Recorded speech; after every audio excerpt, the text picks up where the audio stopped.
So let me come back to the proof that we finished it with yesterday, because it was a little bit fast. It was the end of the lecture. So let me give you a second proof of this tree-diagram bound, which maybe doesn't involve these two, but at least gives you a good idea of this bound. So remember that U4 is bounded by V4. In fact, here you had something like a 2/3, or I don't never remember in which direction it is, but let me check. So it is bounded by the probability of intersection. Actually, it's just bounded by V4. And V4 is sigma x1, sigma x2, sigma x3, sigma x4, times, if I look at the probability where I introduce the random current. So in V4, I was just looking at the backbone of each current. So I will call it gamma of N1. It's the backbone of the first current, and the probability that it intersects the backbone of the second current. In fact, that's exactly what is V4, if you rewrite it in terms of the probability measures. I wrote it with the weights, rho of gamma 1, rho of gamma 2, but this is exactly what it gives you. And here it's pretty clear that what you can do, if you wish, is be stupid and add a third and a fourth current, and just say, well, gamma of N1 is clearly included in the cluster of N1 plus N3 of X1. Why? Because in N1, I have this backbone going from X1 to X2. If I add the loop of the first current and even loops of the third current, clearly I'm making a bigger set. So the connected component of X1 in N1 plus N3 contains gamma of N1. And same thing, gamma of N2 is included in C N2 plus N4 this time of X3. So here, what I can clearly bound is I can bound by sigma x1, sigma x2, sigma x3, sigma x4 times the sum, times the probability, sorry, of intersection, but this time x1, x2, x3, x4, empty set, empty set. Let me maybe just switch the second and third current because I'm used to doing it. So here it will be intersection of the cluster of x1 in N1 plus N2 because I just change N2 and N3. And the connected component of x3 in N3 plus N4. The advantage here is that the monotonicity is much cleaner than the other one. I don't almost have to justify it. The other one was also valid, but it's a little bit more tedious. And here where I said, OK, this is smaller. The probability that there is an intersection is smaller than the expected size of this. And the expected size of this is the sum over every point of the probabilities that the point is in the thing. So this is smaller or equal to the sum for y in ZD of the probability x1, x2, empty set, x3, x4, empty set of y belongs to the intersection.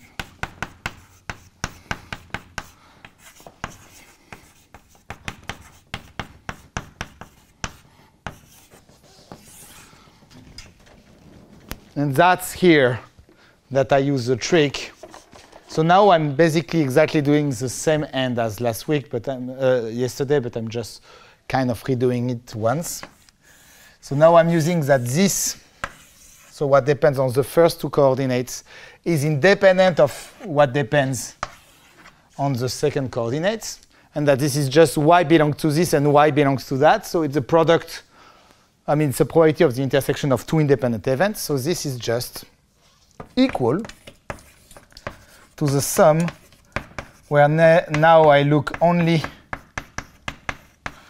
at y belongs to this connected component, which exactly means y is connected to x1 in n1 plus n2, and the probability in x3, x4 empty set of y is connected to x3. Here, of course, you would like maybe to say n3 plus n4, but because now there is only a measure with two currents, it's just n1 plus n2. Okay? Okay. And then here, the end of the proof is actually, let me rewrite it there. So there is a sigma x1, sigma x2, and there is the sigma x3, sigma x4. So there, now the only remaining observation to make is that this times this, by using the switching lemma, it's going to give you sigma x1, sigma y, sigma x2, sigma y, and this times this, when you use the switching lemma, it's going to give you sigma x3, sigma y, sigma x4, sigma y. Okay? So that's another way of getting the tree diagram bound. The important thing is from there, okay? Then how you get there by monotonicity, you have different ways, and it's not so important. Okay, so now we can dive into really proving triviality. So this is the third section. What I said, I mentioned it is, well, actually, yeah. So a conditional proof of triviality. So it's not going to be a full proof because I'm going to make the following assumption. So assumption.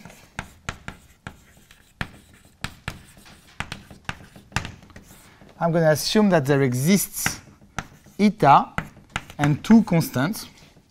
All of this, eta positive and two constants between 0 and infinity, such that for any x in ZD,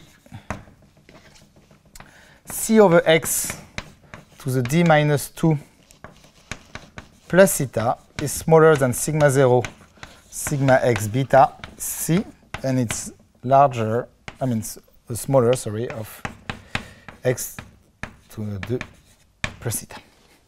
So I'm just saying that you are between, up to a constant, you are of order 1 over distance to the d minus 2 plus eta. It's a big assumption. It's not something easy to prove.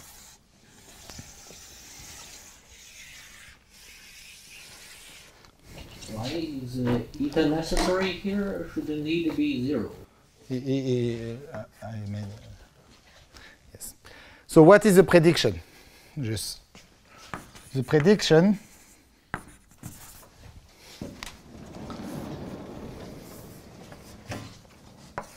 so prediction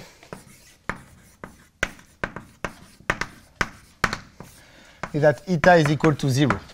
That you get 1 over distance to the d minus 2 for d larger or equal to 4.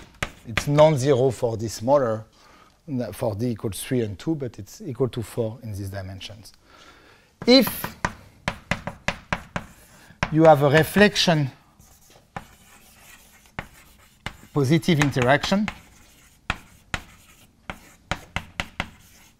and this is the case for nearest neighbor ferromagnetic, then in fact you get the left bound. In fact, I can even put it, it's 2 over beta x to the d minus 2.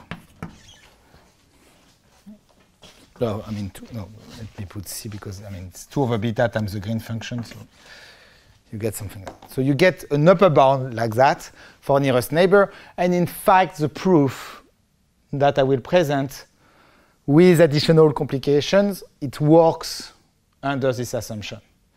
But it's really a more difficult proof.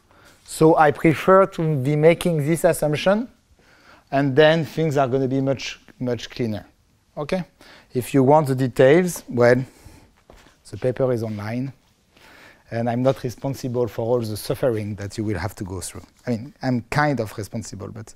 Do you need exactly 2-point correlation, or some averaging would be enough? Oh, in fact, it will not change much, and we will, to be honest, make a second assumption a little bit later, which is that the gradient of sigma 0, sigma x is actually small. And in the regime where you know how to prove anything, like something like that, or less expansion, so it's in reflection positive or less expansion techniques or renormalization techniques. In fact, once you get the spin-spin, you also get the gradients, usually. So it's a similar assumption. You will have a gradient estimate, so asking the pointwise or smeared average of it will be similar. But it's a good question, yeah. A priori, you could imagine that. OK. Yeah, so in the case of reflection positive, you have this. And just let me mention that if D is actually larger than or equal to 5, with my PhD student, we have actually an argument to have the other bound. So, but this is not published yet. So you get this bound, again, if you are reflection positive. So when you have the upper bound, you get the lower bound. So my point is that, in fact, the argument I'm going to present to you in dimension 5, at least, the assumption is actually valid. So this is a full argument. So let me start. Case of D larger or equal to 5.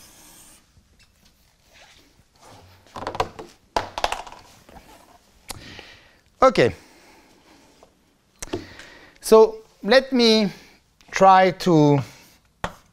So remember, I want to be estimating the characteristic function of TFL. So let me... TFL of sigma, which is sum for x in ZD of f of x f of Lx sigma x. It's another way of putting the smeared average that I had before. I was rescaling the lattice, but here let me rescale the function.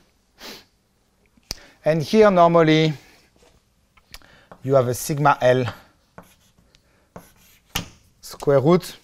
But let me actually, exactly for the same reason as your question yesterday, let me actually look at the estimate without rescaling, because everything is homogeneous. Okay? And the goal is to kind of understand what this type of thing is. Another way of putting is that here, if it's uniform in Z, you can just take Z smaller if you want to rescale TFL of sigma. And that, well, the simplest thing is that you can write it as sum for n equals 0 to infinity. We already mentioned that.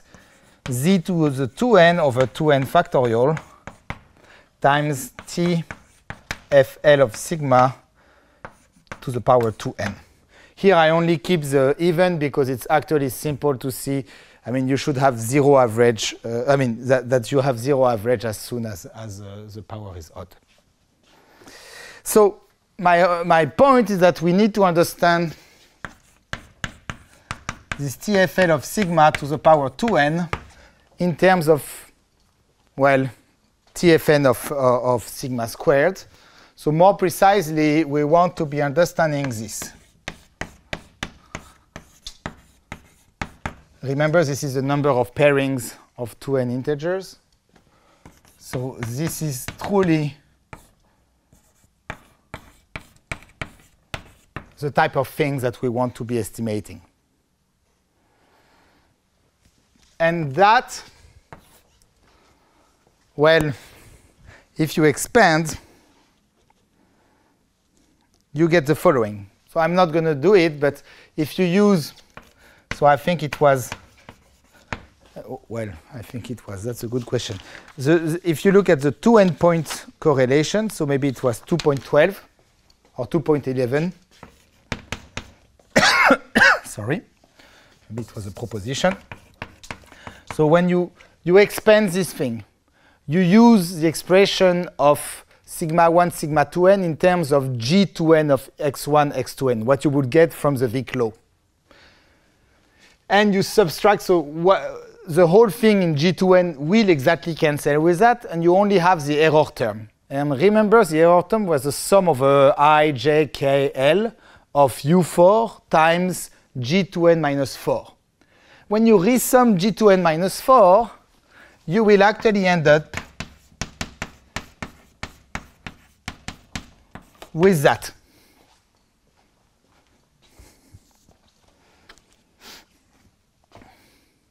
Then you will have this 3/2 that, I mean, you had a 3/2 in front of the error. You will have the number of choices for I, j, k, l. So this will get, let me bound it in a stupid way. You have 2n to the 4 such choices. It's not, I mean, up to constant, it's the right order. Then you will end up, if you look at things carefully, maybe you can bound f of sigma, the f of lx that you get, you just bound it by absolute value of f, I mean by the sup of the f, and you get something there, which is the following. You will get sum for y in ZD and for x1, x4 in ZD, such that f of lxi is non-zero, because, I mean, otherwise, of course, the guys do not contribute. And you get sigma x1, sigma y, sigma x4, sigma y. This is kind of the bound. This is a bound on u4, x1, x4, sum over x over the xi, such that f of xi is non-zero. It's just what you will get. I mean, I could take the time to do it, but the thing is going to get even worse than before. And so maybe if we renormalize, just to show you what is going to happen, here it doesn't change anything. It's homogeneous. I mean, well, that's what you will get. But here, when you are going to renormalize, the last term is going to get an additional sigma L squared, in fact. It's a TFL to the power 4, so the renormalization gives you a sigma L squared. So what's the game now? Well, the game is to estimate this thing, to prove that this is small.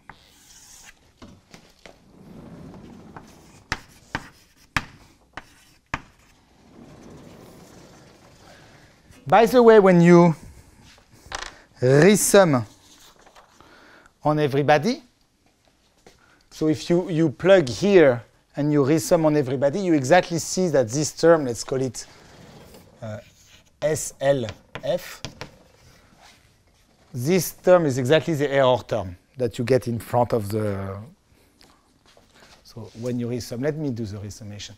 So when you resum, you get that e to the z TFL of sigma. So it's the sum of the z to the 2n, I mean, minus e to the z squared over 2 TFL of sigma squared. So this is exactly what you are going to get when you are going to resum this. So what you get is only the error term, so it's going to be bounded by 3/2 sum for n equals 0 to infinity. You are going to have a z to the 2n over 2n factorial.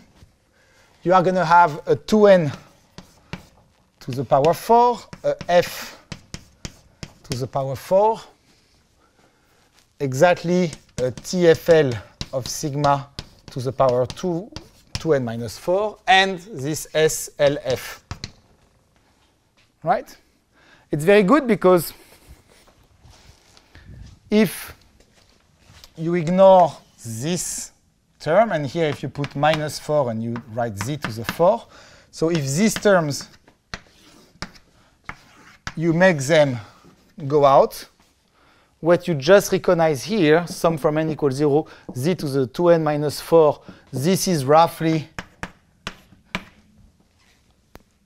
1 over 2n minus 4 factorial, and you exactly recovered your original e to the z TFL of sigma.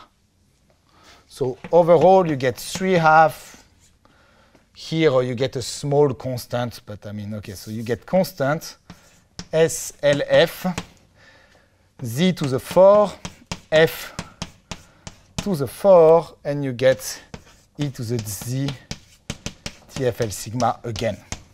So it's exactly what you wanted.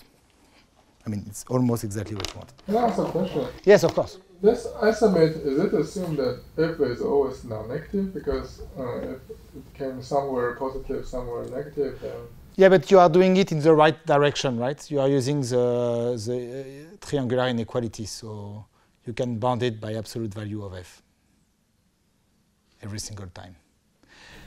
But then should it be so in the upper blackboard should it be 3/2 of average t of absolute value if when you bound everything by the absolute value? There? No, because if you use your triangular inequality in the right place, you don't lose this guy. You really get here something that factorizes, and it's only, well, maybe you are right, but I mean, anyway, I mean, f is smooth, so you should maybe cut it into pieces if you want to be dealing with the positive and negative part. But I mean, this is, yeah, it's not, if you want, take f positive at this stage. Okay.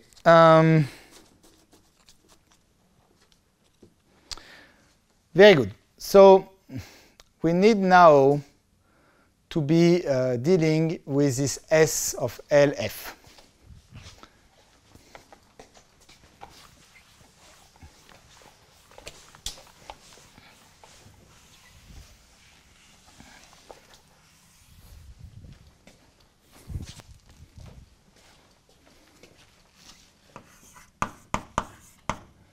So it's 1 over, let me write it actually here. So on the bottom, we have the square of sigma L, which is the sum over x and y in lambda L, sigma x, sigma y squared. Sorry. On the top, we have this sum over y and x1, x4. So when I say x1, x4 such that f of L of xi is non-zero, remember that f is bounded support.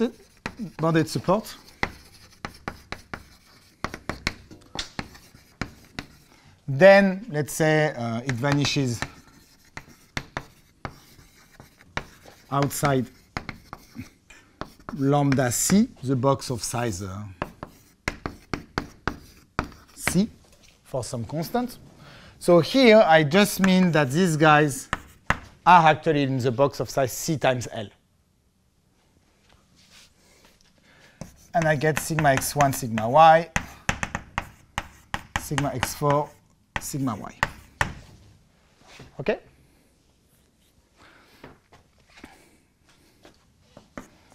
Okay. So what remains to be said? Well, what is this order? We know that sigma x minus sigma y is 1 over distance to the d minus 2 plus eta. Oh, the choke is aggressive. So, sorry. So this is of which order? Think of eta equals 0 first. So in this case, it will give you that when you sum there, you get L to the d points. say for the choice of x, and then you sum over the y. The sum over the y will give you n squared if you sum a guy which you have a decay of this sort. In general, you are just going to get L to the 2 minus eta. And you have this term twice. Here, you have L to the 4D choices for x1 to x4. Well, to be honest, C times L to the 4D, of this order at least. 2CL. And then you are summing over y. Oh, sorry, let me do differently. You have L to the D choices for y, roughly. Well, okay. Yeah. And then you are summing on x1, summing on x2, summing on x4. I mean, y is summed everywhere, but trust me, if y is not in a box of size roughly L, then I mean, if it's too far away from the xi, then it's not going to contribute. So what you end up is that then you have 4 sums, one on the x1, one on the x2, one on the x4. So you get 4 times L to the 2 minus eta, maybe CL to the 4 minus eta. So globally, you get something which is of which order? So you have L to the 2D, because the other things vanish. And then you have the terms. You have an, what am I doing? Yeah. And you have a L. What am I doing? You should never do. Ah, no, yeah, you have only. So you have L to the minus D, sorry. And then you get L to the 4 minus 2 eta. Right? This guy here, you have 2 more there. And here you have 1 more L to the D here. So if it is of this order. So in particular, you see 2 things. So if D is larger than 4, then automatically this goes to 0.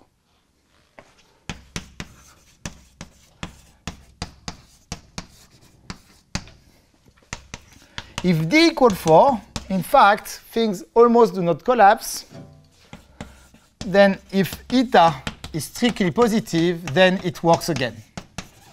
But the problem is that actually eta is expected to be 0. But in fact,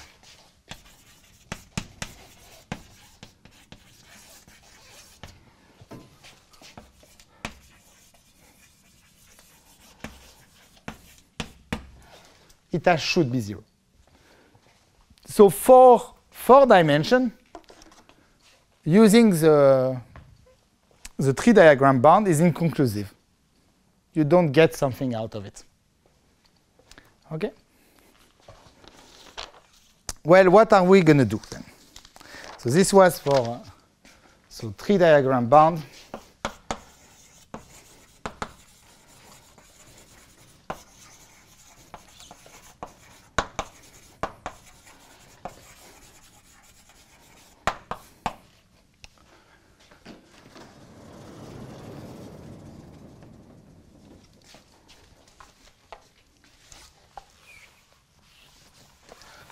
Is inconclusive. So now let's go to dimension 4. And so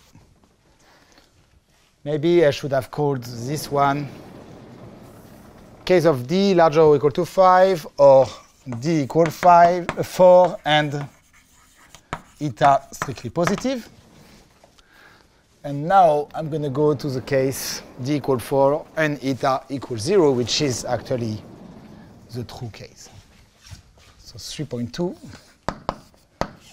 case of D equal 4 and eta equals 0.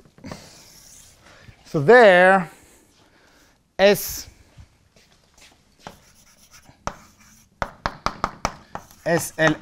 doesn't tend to 0. So we need to improve. And what we are going to do is we are going to prove the following thing. So theorem, what we call the improved tree diagram bound.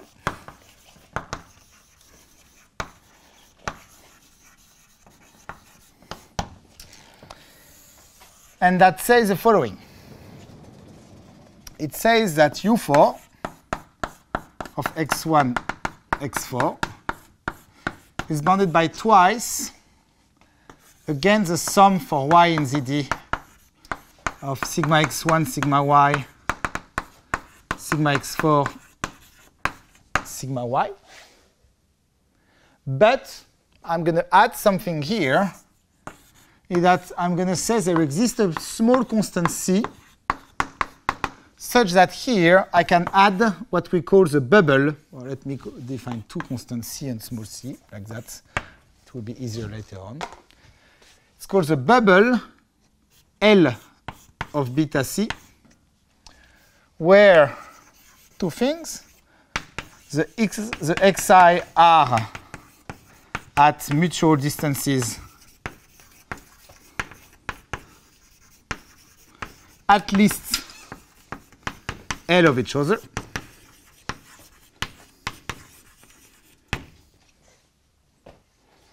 And B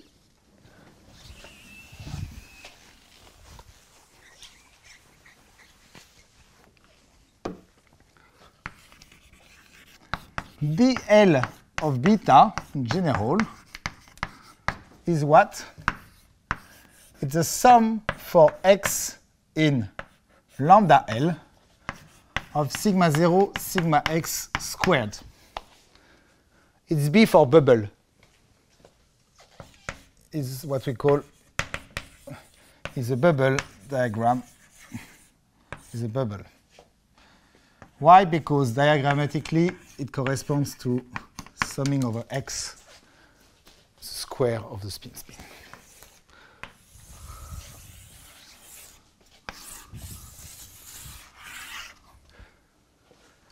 Okay. Is it really an improvement? First thing. So remark, if D is larger than 4, then how big is the bubble? BL. Well, BL is bounded, or let's say beta C, is bounded by the sum for x in actually even ZD of constant over x to the 2d minus 2 plus theta. And that is actually always convergent. So this is always smaller than C prime. So as soon as you are in dimension larger than 4, you don't gain anything by this improved tree bound, tree diagram bound. But if D equals 4 and eta equals 0, then the things change completely, because now the bubble is going to be the sum over the points in your box of 1 over x to the 4. And so this is going to be logarithmically big. But that means that here I'm going to get a 1 over log L. Okay, sorry, I forgot. There is a small power c here.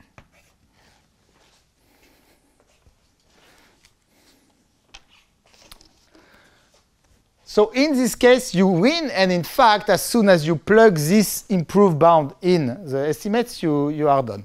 So in particular, you can complete the proof.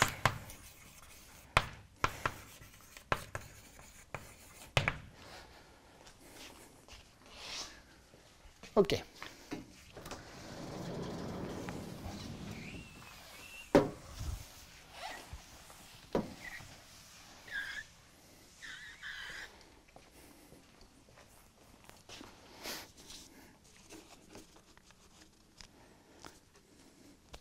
Okay. So how do we prove the improved tree bound? And that's going to be basically the end of these lectures. So the intuition is going to be the following.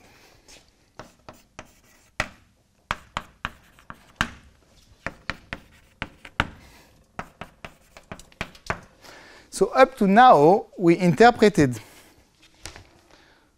the clusters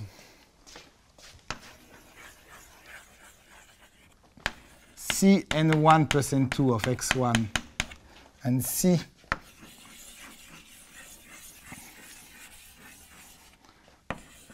n3 plus n4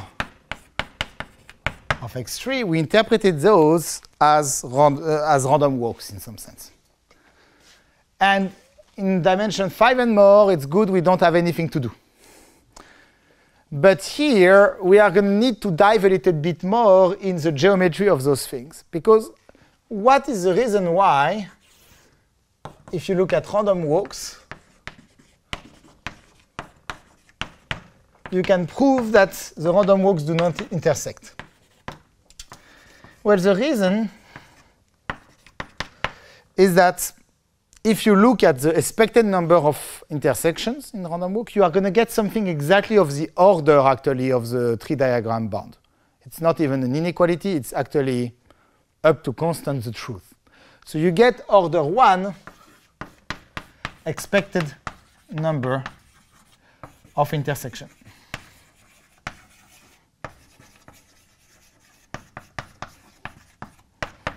So those things, they intersect.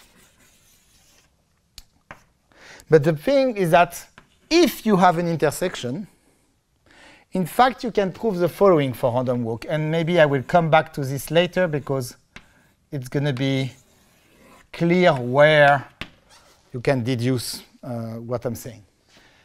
If you look at an annulus around a point of intersection, and you imagine that your random walks are starting from there. Okay, it's not quite true, but imagine you take two random walks that start like at the same point, and that needs to go far away. Let's say you look at these two pieces, and this one.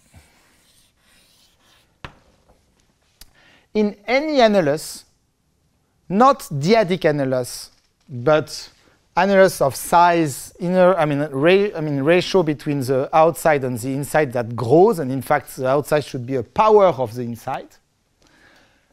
Well, there is an argument, a second moment method that I will actually implement for the currents, so you will see it for the current, that tells you that in fact there is positive probability of intersecting in each of these annuli. But now, you will see I will do a second moment method that really makes it pretty clear.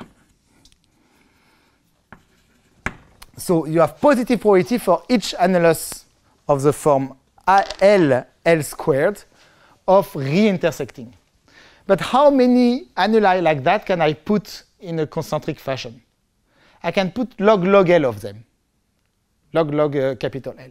So if in each one of those there is positive probability of intersection, and I'm a random walk where things like mix pretty well, like what happens in one annulus is basically independent of what happens in the next one, then you have a probability which is exponentially small in the number of annuli of reintersecting. So in fact, typically, you are going to reintersect with the probability 1 minus 1 over log L to some power. And in fact, if you think about it, you are even going to reintersect in small constant log L annuli with very good probability. If you take your constant very, very small, you have positive probability of intersecting in all the things, so law of large numbers. I mean, if you take a constant which is much smaller than this probability of reintersection, in fact, typically the number of reintersection will be larger than that. So that tells me that in some sense, any point of intersection in a random walk is not alone. It's kind of surrounded by intersections in each annuli around it, like in several annuli around it. But now, I mean, this point as well, actually, if you would draw the annuli around it, it also has a priori intersections. So you are looking at a set where typically, in some sense, any point in your set has small constant log n number of annuli around it where there is also another intersection. So it's kind of a Cantor set that has this property. And there is a fairly natural lemma, so I'm going to state it properly just after. It's actually kind of a covering lemma. It's not a very complicated one. That tells you that a set like that, it has typically 2 to the number of typical number of scales around you where you have another intersection size. So if typically you have small constant log n guys around you, then you should be of order 2 to these constants. So you should be logarithmically big with some small constant, log n to some small constant. So it tells me that condition on intersection, typically I have log L to the small constant number of intersection. So if the expected number of intersection is order 1, then the probability of intersection should be of order 1 over log L to this small constant. I will now turn this into, I will give you more details on that for the specific case of currents, because there will be difficulties. The first one is that these are not random walks. But I wanted to very briefly give you an idea what we are going to do through the length of the random walk. So we are going to kind of derive a Cantor set type structure for the intersections to be able to say that condition on intersections, there will be many intersections, in fact. So, OK, let me make a few definitions. So set T, or let's say T like that, T round, which is just the intersection of x1 and x2, of the cluster, sorry, of x1 and x3, and T will just be the cardinality of T round. OK? OK. And as I said, the tree diagram bound is just saying the probabilities that T is non-zero is bounded by the expected number of, the expected size of T. So we are going to improve on that via the following. So we are going to prove, so let me introduce mu of a set T and K to be the following. So it's a cardinal. It's going to be the number of scales around you where there is a point in T. And think T is the number of intersections. Okay, so it's going to be the set of K smaller or equal to capital K, such that T intersects the annulus around U of size Lk plus 1, where I define recursively Lk plus 1 equal to Lk squared. So I define my annuli. Maybe I could even give a name to this annulus, but I'm not sure I'm going to use it so much, so maybe let me skip it. So I'm defining, I'm looking at U, I'm defining, so an L0 equal 2, say. So the important thing I want you to remember is that we are looking at wider and wider annuli. The geometry, the natural geometry is to square the size, or I put a square, but I could put 3, I could put 4, I could put 1 plus epsilon, but the size of the annuli is blowing up, the ratio of the annuli between inner and outer boundary. OK. And there what I do, so I have my set T, whatever T, OK? So here I will, of course, apply it for the intersection. But I'm just counting. So if there it's like that, I have like 3. I have mu tau 3, which is 3. OK? It's counting the number of intersections. And the key first observation is this kind of thing that if mu of Tk is small for every u in a set T, then T is not too big. So first observation that, which I advise you can try to do, observation. And I'm actually, well, you should try to prove the claim that is actually in the paper. Here I'm going to oversimplify it just a little bit. But if mu of Tk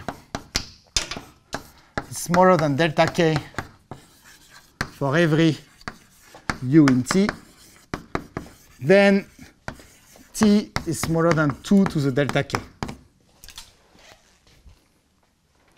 This is just a deterministic statement. It has nothing to do with the definition of T. It's something that is true for any set. Really think if you don't have enough isolated, I mean, if points are always surrounded by a fair number of points in different scales, then you cannot be small. I mean, you can try just with your hands a little bit to look how you would pack as few points as possible. But for instance, you see, if you are there, and you know that this point also have mu3, which is 3, say, well, when I draw the guys around it, I already see that here I would need, like, okay, maybe this point accounts for 1, but I still need to find 2 other guys, for instance. So maybe this guy has to be. But this one also has this property and so on. So, I mean, you easily construct something. In fact, it's 2 to the delta k over 5 or something like that that you get. But I don't want to be having this over 5 everywhere, and I cannot even claim that the lemma we wrote was optimal. The important is that there is an exponential ratio between the max of the mu tk and the size of t itself. So why is it interesting, this? Because that means that if I look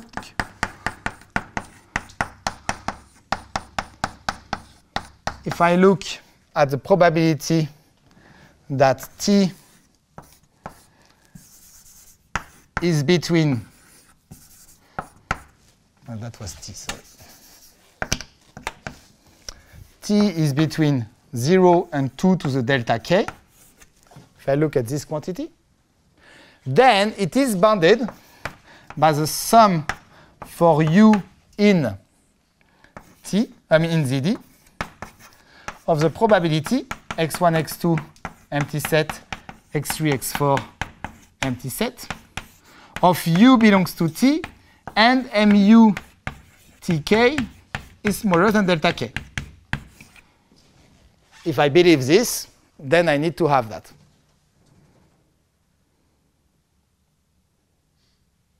Sorry, I meant the contraposé. If this is true for every delta k, then t is larger than 2 to the delta k. Sorry. Okay.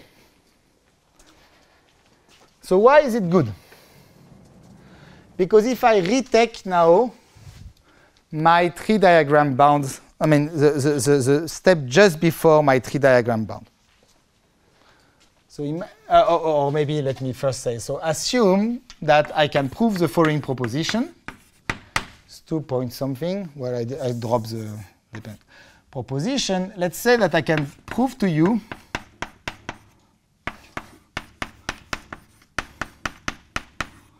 that this thing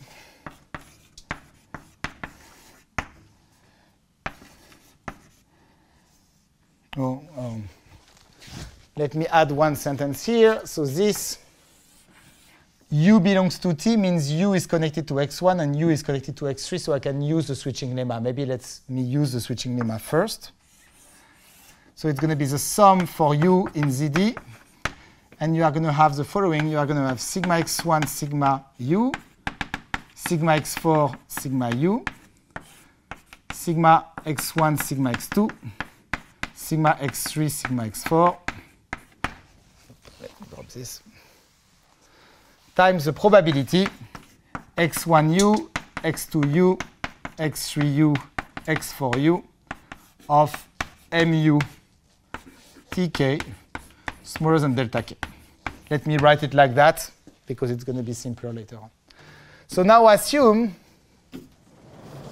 that I can prove that this is unlikely.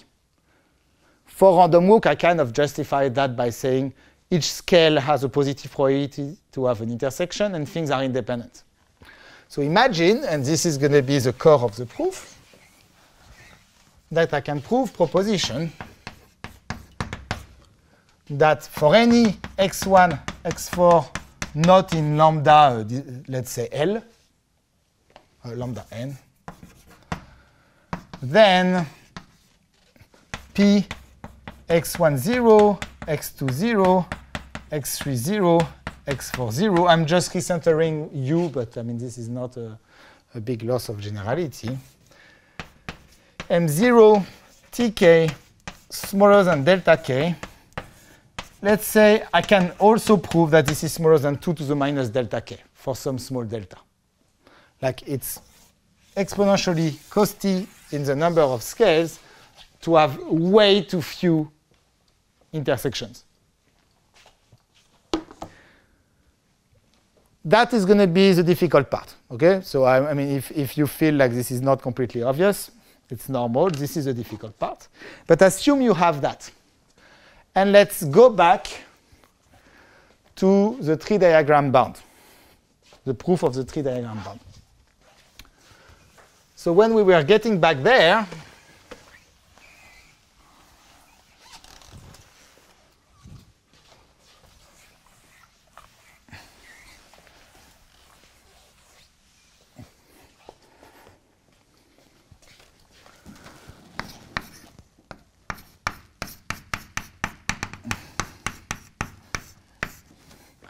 U4, we were saying it's smaller than the sum sigma x1.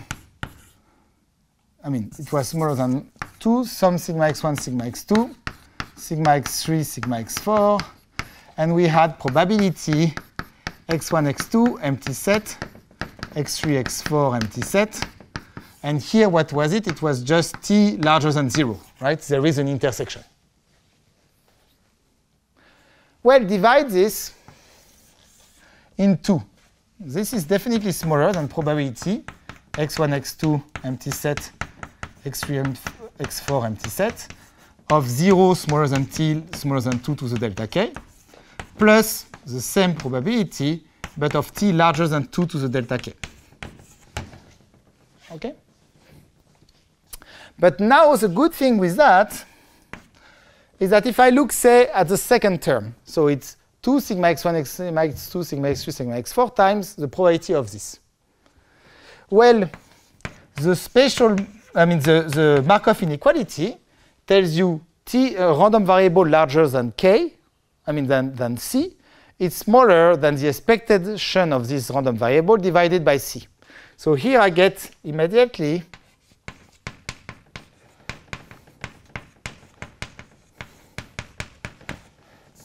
expectation of t. But this was what? This was exactly what was giving you the tree diagram bound. So you gain 2 to the minus delta k compared to the tree diagram bound. On the other hand, here, well, this you can switch, or you can use this thing here. If this is smaller than 2 to the minus delta k because of this lemma, I get 2 to the minus delta k. This cancels with this. And I get, again, the tree diagram bound.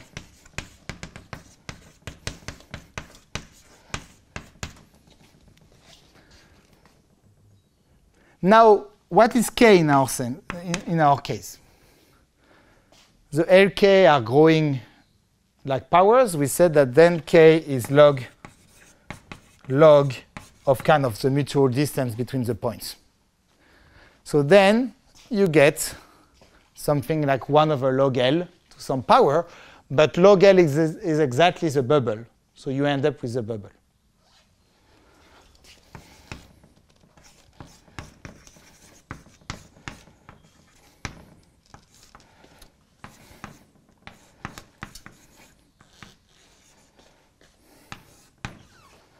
Okay? So once you have this bound, it's fairly easy. You will tell me, but why didn't you put right away log L instead of bubble in your improvement? First, I wanted something that works in higher dimension as well. But more importantly, I told you that I don't know the scale hypothesis, the existence of an exponent. So actually what is going to happen is that the choice of the LK is going to be a tiny bit more complicated than this. In fact, LK is going to be defined in such a way that the bubble doubles every time you change scale. So you are going to find LK plus 1 has exactly the scale for which BLK plus 1 is twice BLK. And you will see why it's important actually in the second hour. But then that means that how many scales do you have? You have log of the bubble of the capital L thing. And then you re-get 2 to the log, 2 to the log, but to the power delta, so you get a power of the bubble. Okay? So that, I think, is actually a good point to stop. And in the second hour, I will tell you a little bit more how you prove that. So in some sense, we are exactly in the regime that I described for random walk. For random walk, it will be pretty clear. It will be you have random walks starting from this point, going to x1, x2, x3, x4. You take the sum of the union of the traces of the 2 first random walks, of the 2 last random walks, and you try to see in how many scales they intersect. And there, it's an easy exercise to see that in every one of these scales they intersect with positive probability, and it's basically independent in every scale. Here, I'm going to need to justify for you why this is also true for currents. Okay? Okay, so we made a 10 minutes break, and we resume after that. Okay. So let's dive in this proposition. Just have a quick question. Yeah. You mentioned about the random walk, and you say it's very different in the case of Ising model. No, it's not very different. It's not different. No. It's just in No, it's different in terms of implementation of the proof. It's much harder for, but the phenomenology is exactly the same. Yeah. Sorry about that. That was misleading. No. I mean. In 5, it's simpler because they don't. Well, in dimension 5, in some sense, because you only need to estimate the expectation, and the expectation itself is kind of increasing in the coupling in the spin-spin correlation. The fact that you have a bound from above on the spin-spin correlation given by the infrared band, it's completely sufficient. Like you don't even need to know anything about the analogy between Ising and random walks. You just use the infrared bound, and boom, it gives you a sufficiently good bound on the expectation. Here, we cannot just use that because, you don't fail by much, but you get a constant. And, you are exactly trying to beat the constant.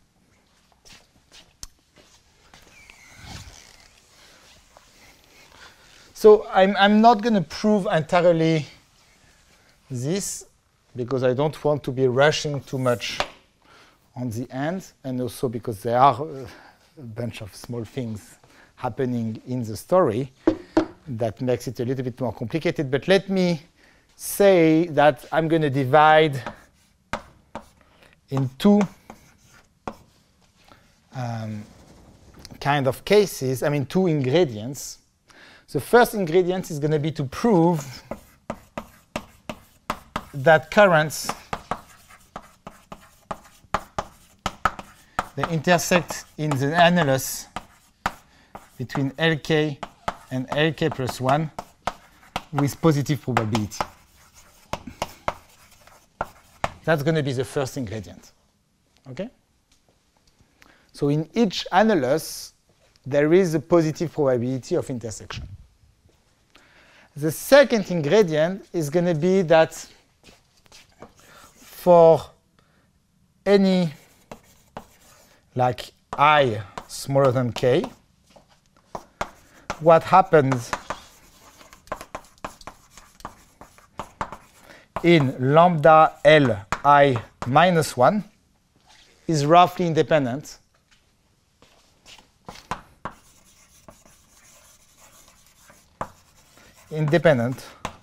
of what happens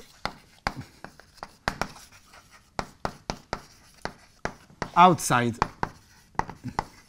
lambda Li. So if I look at what is inside, so I look at the annulus Li minus 1 Li, then what happens here is roughly independent of what happens outside. And that, I think, you will agree that if I prove these 2 things, it's not such a big difficulty to prove that, because what you would say is that you have positive probability of intersecting in the first annulus. Then what is outside this annulus, this box, is basically independent of what happened here. So I also have a positive probability of intersecting here, and I can basically consider it like an independent random variable, whether I intersect or not here. Then everything that I discussed so far is independent of what happens outside. So I look at the new annulus, I have positive probability of intersecting. So you can dominate the number of intersections, basically, or you can compare the number of intersections to a sum of independent random variables which have positive probability to trigger each time. Because you have k scales, if you look, let's say the probability of intersection is bounded by small c. If you take delta, which is much smaller than some small c, then it's very unlikely that you don't have many of these independent random variables that trigger. So you get an exponentially unlikely bound, which is this 2 to the minus the number, 2 to the k. Here I should actually say, you should really understand that as c prime k. But because I can put c prime as small as I want and delta as small as I want, I just wrote it like that to have fewer variables. But the important thing is that it's exponentially unlikely in the number of scales. So you will, I think, agree that these are the two key steps that I want to be implementing. OK. So the first step, the A, is going to be the following lemma that I call the intersection property. Intersection property.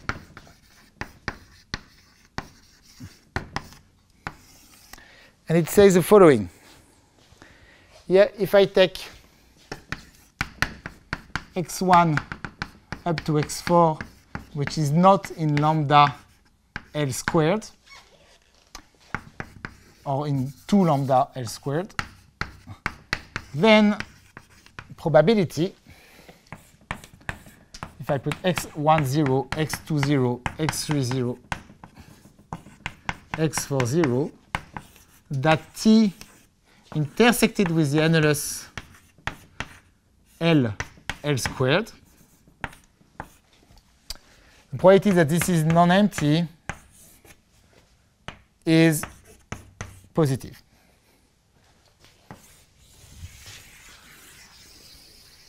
So here what I mean, if I make a drawing, I have lambda L, I have a box lambda L squared.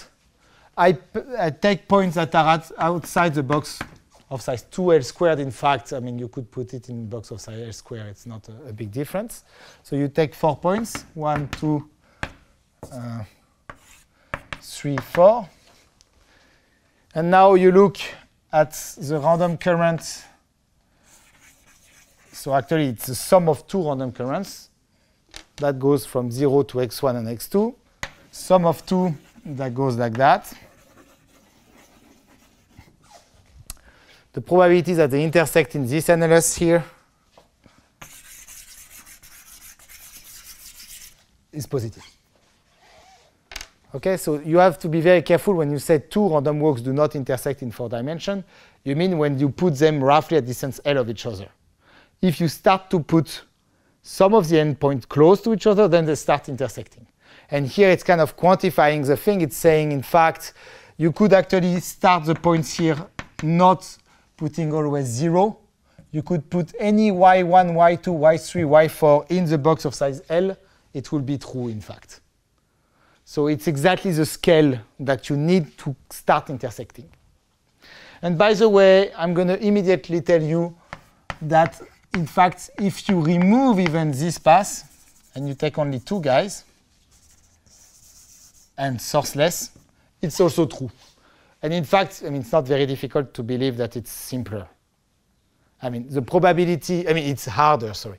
If you have empty set here, if you don't have this additional pass linking 0 to x2 and 0 to x4, well, it should make the thing a little bit thinner, so probably the probability of intersection is smaller.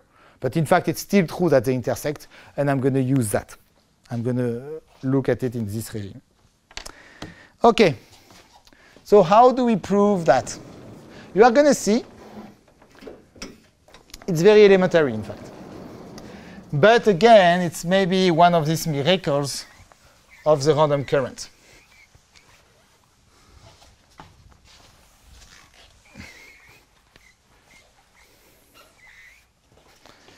So, define n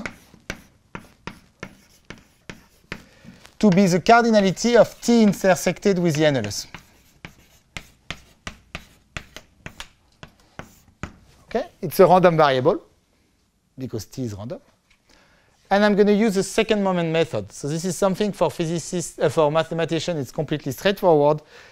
Maybe, I mean, for probabilists, but this is something that many people don't get when they are not probabilists. So let me try to advertise it very well.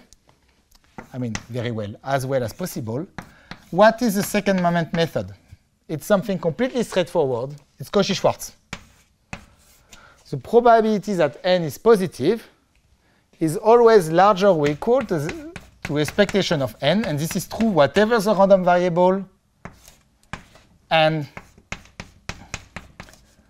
whatever the measure, the positive random variable. You always have this. Why? Because you can write expectation of n as expectation of n indicators that n is positive, strictly, and you use Cauchy-Schwarz.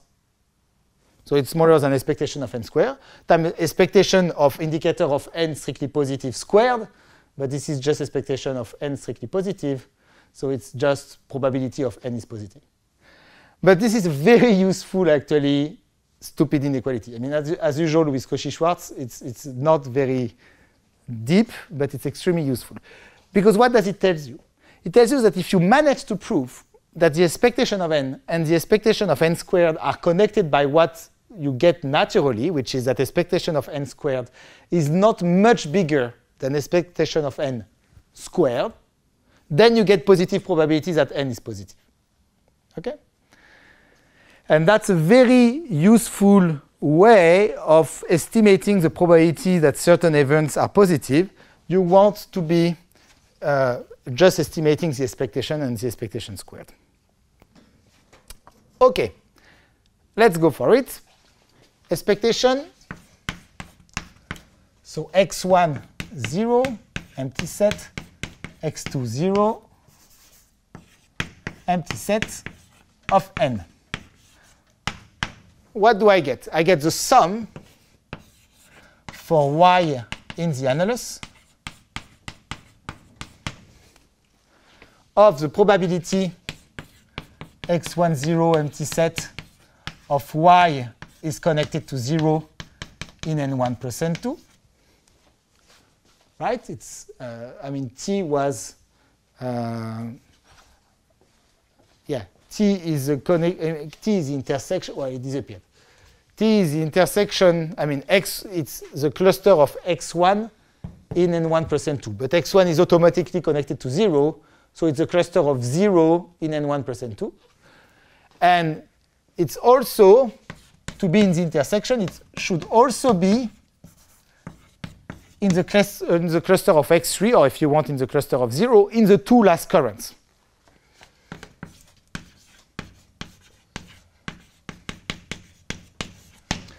This should really remind you of the proof of the tree diagram bound. It's exactly, we are following the same sequence of steps.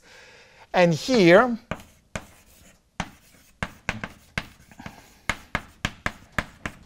the good thing is that this, by the switching lemma, we already saw this type of quantities. You can express it in terms of spin-spin correlation. You get sigma x1, sigma y, sigma 0, over sigma x1, sigma 0. That's this thing. And for this one, you get sigma x3, sigma 0, sigma y, sigma 0, over sigma x3, sigma 0. You will get the same type of quantity, by the way, for random walk. It will be probability of ending at the point y, of visiting y, times the probability from y to go to x1, divided by, I mean, I'm conditioning the walk to visit x1, so I divided by the probabilities that starting from 0, I visit x1. And you will get something like that actually up to constant. It's something a little bit funny that for double random current, it gives you an exact equality, while even for random walk, you would actually lose some constant if you do that. OK. Well, actually, not if the spin-spin, you take probability of visiting, but usually you make the analogy with the Green function. So if you look at the Green function, you will get actually a correction. OK, so what is the observation now? The observation is that whatever the point y that I put here, I have 0 here. Since x1 and x3 are outside of the box twice farther away, in fact, sigma y, sigma x3, because of the scaling hypothesis that I made, up to constant, it's just sigma 0, sigma x3. They are both, in fact, of order 1 over L to the d minus 2. So here, these two terms and these two terms, I can just cancel them. They are of the same order. Sorry, there it's these two terms. Oh, well, yeah, I messed up. These two terms. OK, so what do I end up with is that I get something which is of order of sum for y in the annulus L squared of sigma 0, sigma y squared, which, by the way, just, I mean, we won't use it, but it's BL squared minus BL. So you may think, OK, that's maybe why I wanted that the B is doubling each time, because if it's doubling, this is of order of BL, or of BL squared, if you want, this difference. That's for the expectation of n. And by the way, we will only be using that this is larger than small constant times this. What about expectation of n squared now?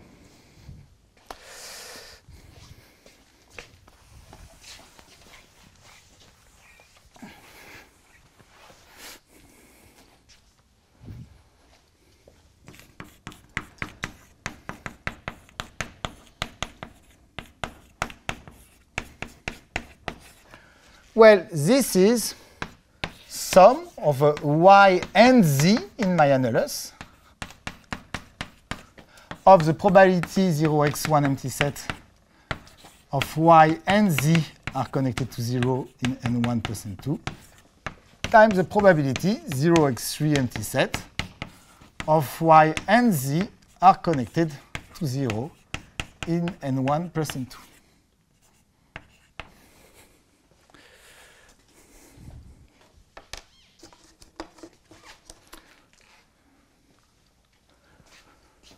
OK, that is just what you get from expanding n squared by saying, I mean, n is sum of the y connected to, and n squared is sum of the z connected to, and using the independence.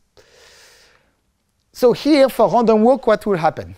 You want 2 points to be on your random walk. So what you want is that your random walk starting from 0 hits one of the 2 points, say y, then goes to z, and then goes to x2, x1. And the second possibility is that it starts from 0, goes to z first, then goes to y, and then goes to x1. So in the case of random walks, it would kind of make sense to think that this should be something like sigma 0, sigma y, sigma z, sigma z, sigma x1, divided by sigma 0, sigma y, plus the symmetric term,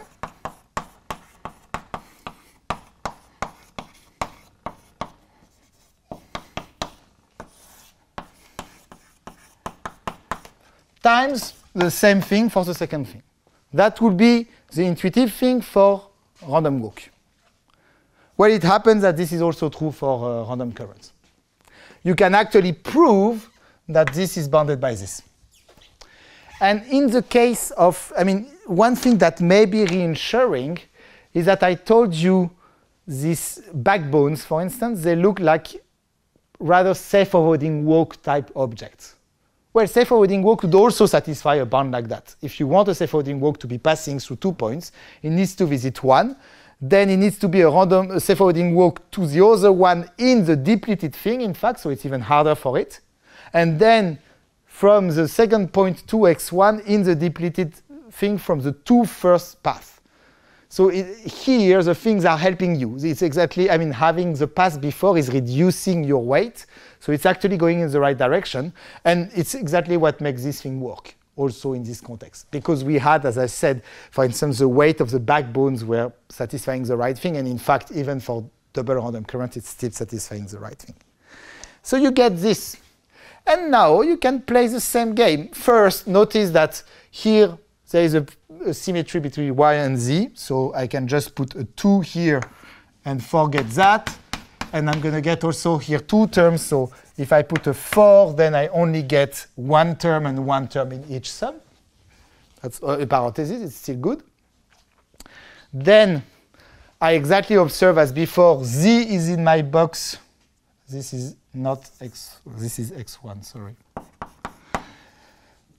I mean, I would like to say now I understand your faces, but you did look convinced by the argument, so probably you read sigma 0, sigma x1. That's good. So here we do the same thing. Z is in my small, I mean, z is roughly at the same distance of x1 than 0. So I can just erase this. And what do I see now?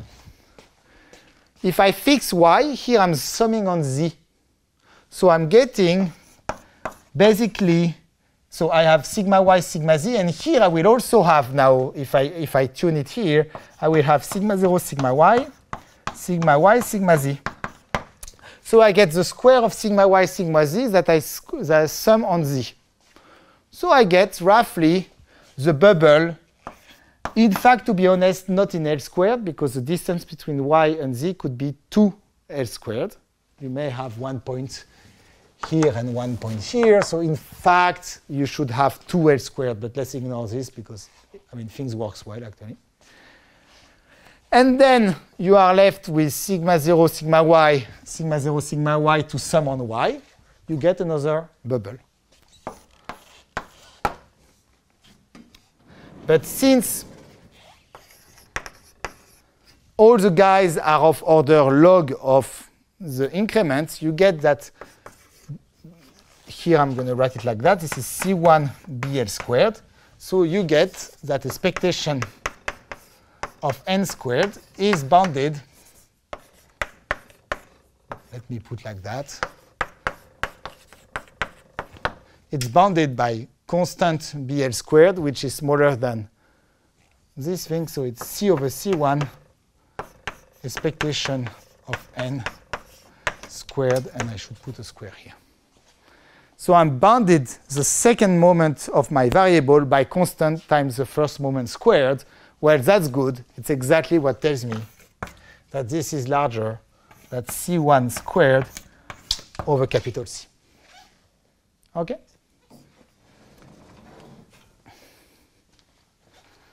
And you can run, I mean, to try to check whether you understood the proof, you can try to run it for random walk, where there the things are even kind of a little bit simpler.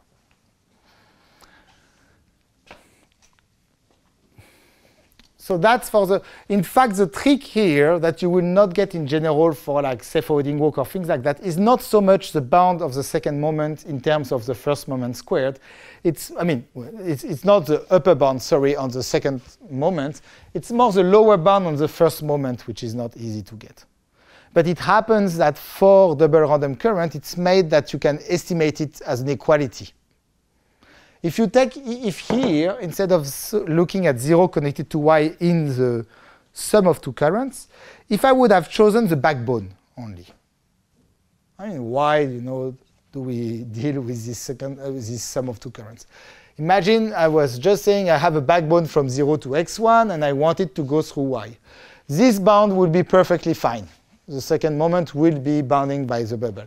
But here, the probability that y would be on the backbone, I mean, as for today, we don't know how to estimate this quantity. So we will not have a lower bound even on it. So that's why we work with the sum of the two currents. OK.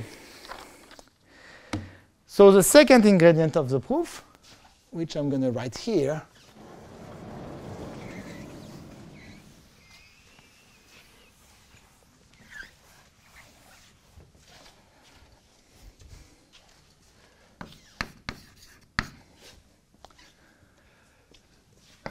so lemma, it's a mixing property.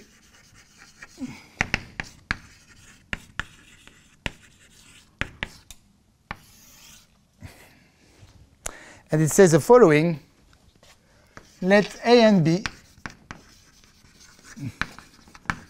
be two events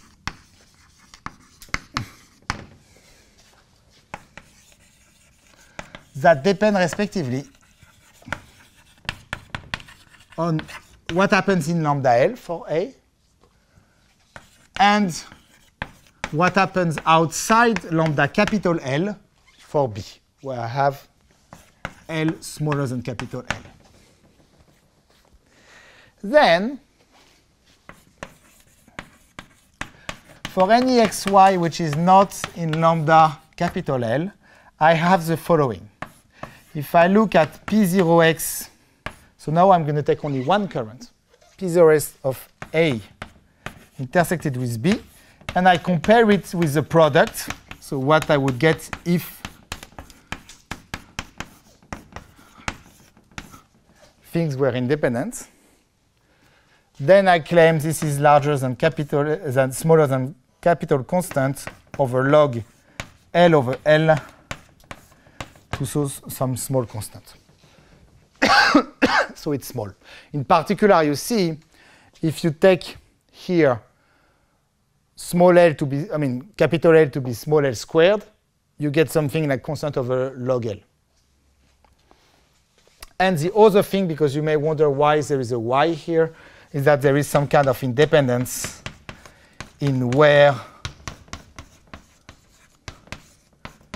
is the source outside.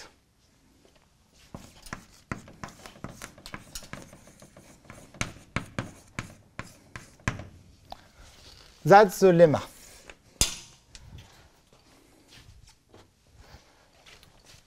The mixing lemma. I want to be advertising that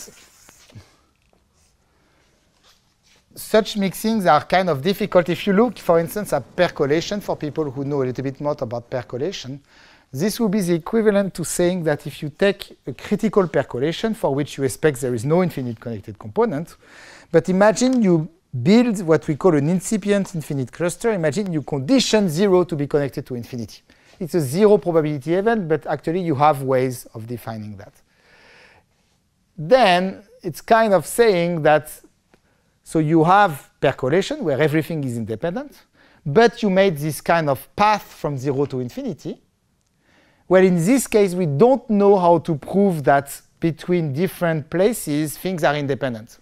Even though the bit of each edge for the unconditioned measure are independent, for the conditioned one, we have zero clue how to prove, because there is a presence of this path, which you don't know what it does, you don't know how much it is correlated between different places, how much space it's taking in your space, in your graph, etc., etc.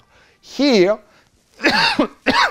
these tools are kind of giving you exactly a version of this incipient infinite cluster and how much it mixes for currents. So there is something really non-trivial about that. Do I have any chance of, maybe I have a chance to tell you a little bit about the proof. So, let's tell you a little bit about the proof. It's going to be kind of a funny proof. So my goal is what? I have small l, so lambda small l, and I have lambda capital L. I have my point x1 here and a point here, 0. And I have a path. So first, imagine I will look at the same, but with sourceless here.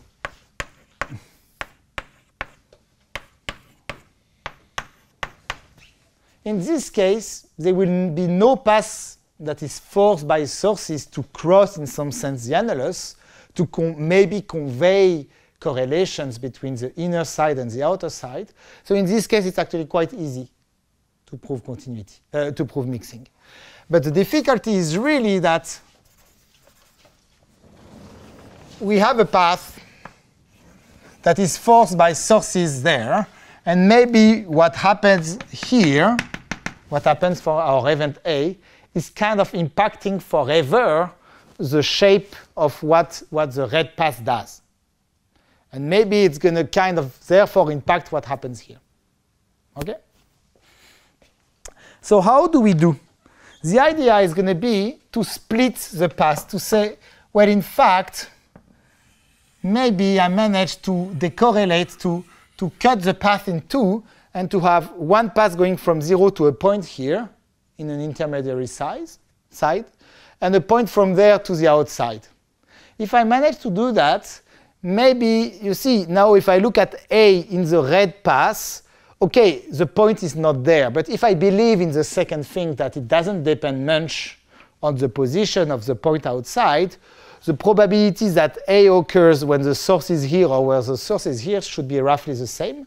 And on the other hand, if I look at the probability of B occurring here, well, the fact that the inner source is here or here, if this is like, maybe it was not such a, let's put it here.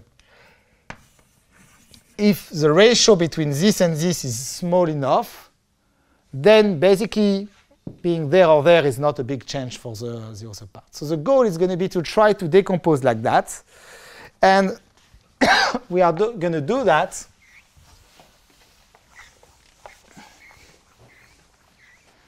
by introducing a random variable, n. Well, let me call it n because I already had n in the previous thing. So what I do is the following. Split the annulus. So define nk to be 2 to the kl. So split the annulus in dyadic scales this time, just dyadic. Okay? Let's say that n capital K is L. I mean, of course, I mean, it may not be that capital L is 2 to the K times small l, but let's assume that. I mean, you can, of course, just modify a little bit if it's not the case. OK. And I'm going to define something.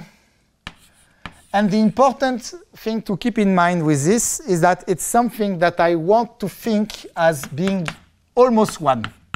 This is going to be almost 1. So what is it? It's a sum for y in the annulus ni and I plus 1. So maybe it's k minus 1 and 0. Indicator function that y is connected to 0 in n1 plus n2. Oh, that's a terrible choice of n. Well, you are strong. You survive up to now, I think. You shall not be afraid of some kind of... OK, you understood. This is not the same as this. OK. And what I want to be doing is I want this to be renormalized. So I'm going to put here expectation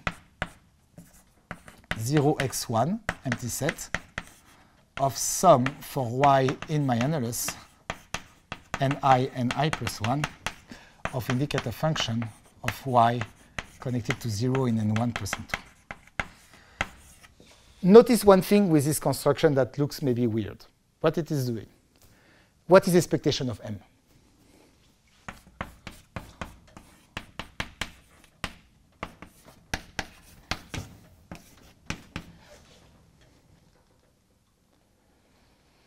For each scale here, when I take the expectation, this is just a constant, right?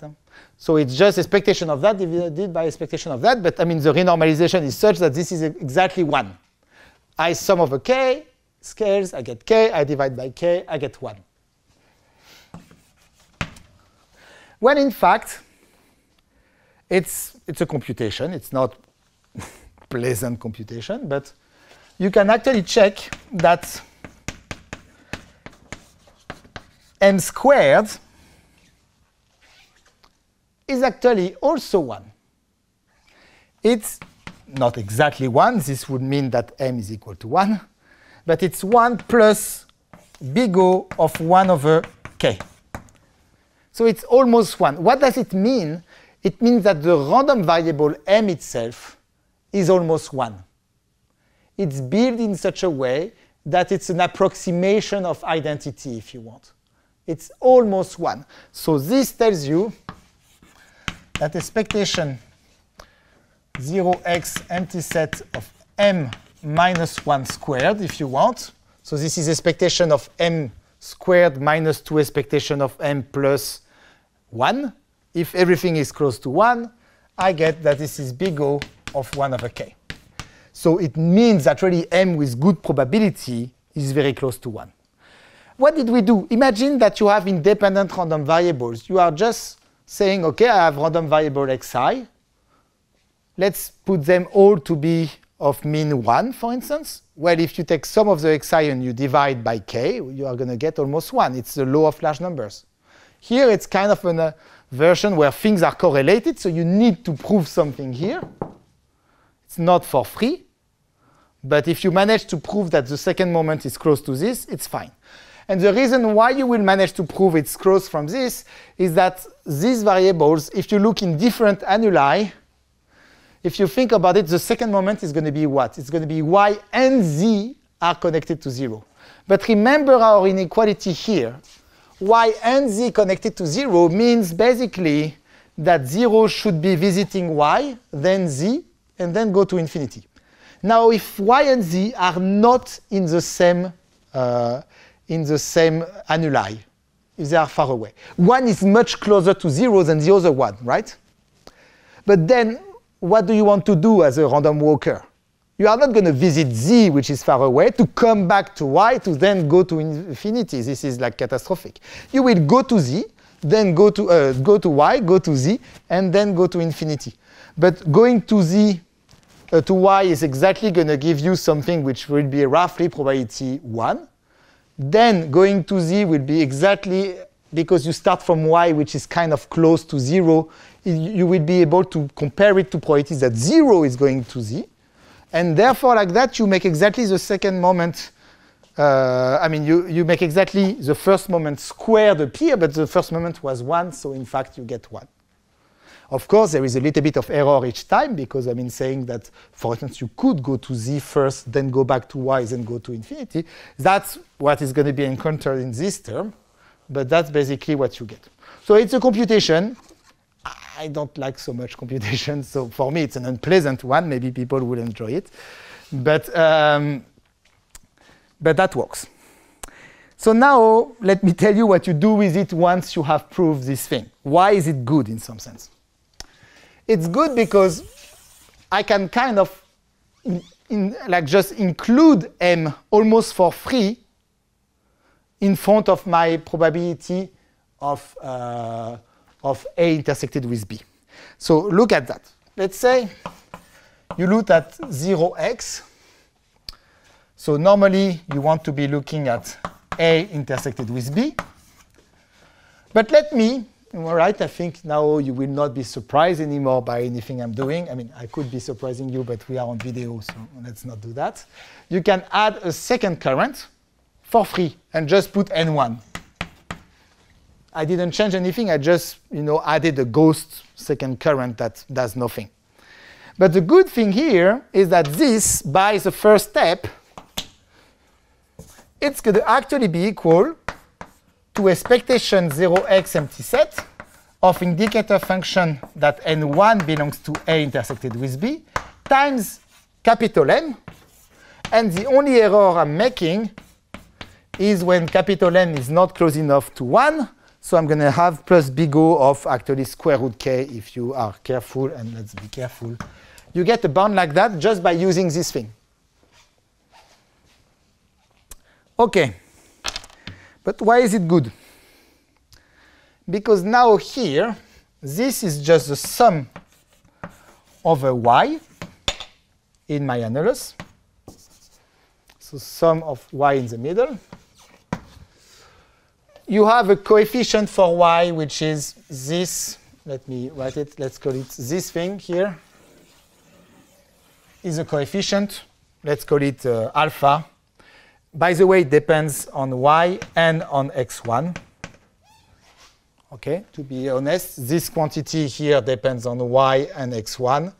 I mean, depends actually only on x1, and there is something on k. Actually, yeah. It depends on y only through the annulus in which it is, and it depends on x1. So there is a coefficient like that, times probability 0x empty set of what? Of n1 belongs to A intersected with B, and y is connected in n1 plus n2 to 0. So here it starts to be screaming something to you, which is, oh la la, y connected to 0, switching lemma, switching lemma. Okay? That was maybe too enthusiastic of a switching lemma call, but I mean, that's fine. It's not that I'm happy to be soon finished. It's not at all that I should. So it's going to be a switching lemma. And the switching, I mean, actually, it's not exactly following from the switching lemma, but from a similar principle. In fact, it's a generalization of the switching lemma. So let me try to give you a hint of what is happening. I have a y, which is roughly in the middle, and an x1. I want to be switching something, indeed. I'm not just going to switch the sources, in fact. Remember the multigraph interpretation. In the multigraph interpretation M round of my current M, what was I doing? I was, yeah, I'm sorry, I'm always putting just in front when you try to take a picture, but it's like that, you know, I want to be on every single picture. So what did we do? We were just taking one pass from 0 to y. I mean, one kind of an arbitrary one, but we were taking one graph that has sources 0 and y. So in this case, you could take just a path. And we were switching it. But in fact, if you think about it, you can switch whatever k, which has a cool property for you. Why just taking a path from 0 to y? So here, for instance, imagine that in your M, which would be the kind of multigraph associated to n1 plus n2, imagine that in your M, you find a graph like that. It's equal to n everywhere outside. It contains all the edges outside. It contains a path from y to x1. And it contains nobody in this thing. In there, nobody. Okay? Assume that you can find a graph K like that. What would you be allowed to do? You can XOR it between n1 and n2. But the cool thing with it is that if n1 was satisfying the event B outside, and you are XORing the thing, because here you pick everybody outside, when you XOR, you're just exchanging n1 and n2.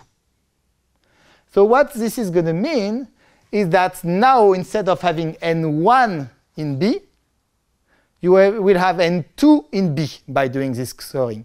Of course, it's not completely clear that you have such a path K, such a graph K. But what happens is that with very good probability, you actually do find something like that. So it's a little bit more complicated than what we did before, but by XORing with this path like that, what you are going to end up with is that you're going to rewrite this whole thing here as sum over y, alpha y x1. And here you are going to have, so when you XOR this, because you have sources y and x1, you do change the sources. You need to be careful, it's going to change the sources. So you are going to actually end up with the first guy will have sources 0y, and the second y x1. But the good thing is that n1 did not change because the XORing did not affect what happened in the small box. So if n1 was satisfying A, it's still satisfying A.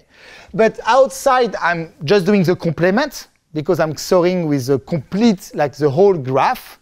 So that means, I'm doing the symmetric difference. So that means that the role of n1 and n2 are just completely exchanged. And I get n2 in B. Here, to be honest, because it's probability, I always need to be careful, right? There is a renormalization that appears. So what happens is that here you get sigma 0, sigma y, sigma x1 over sigma 0, sigma x1. So that's why it was good to introduce this source, is because I can XOR, because imagine here you don't find a path like that. Maybe it doesn't exist, this set that you take everybody outside, and the only source of your currents are x1 and y. It may not exist because it could be that if I take all these guys, then a priori, I need to kind of rewire the guy to be certain not to have sources. And maybe these arcs, they are going to go necessarily visit inside. But if you have no sources in your graph, there is no reason it's going to go inside. In fact, you are kind of back at the empty set thing. There is no force path anymore. Because the path, it can just end at y and not 0. I realize it's a little bit too complicated, but OK, that's fine. It leaves a little bit of mystery, and this is important. OK. Let me conclude just in a few minutes. So this is not an equality because, again, you need to be careful that this event that you find the red path occurs, and it's not a deterministic event. But it is an event with very good probability, so it's fine.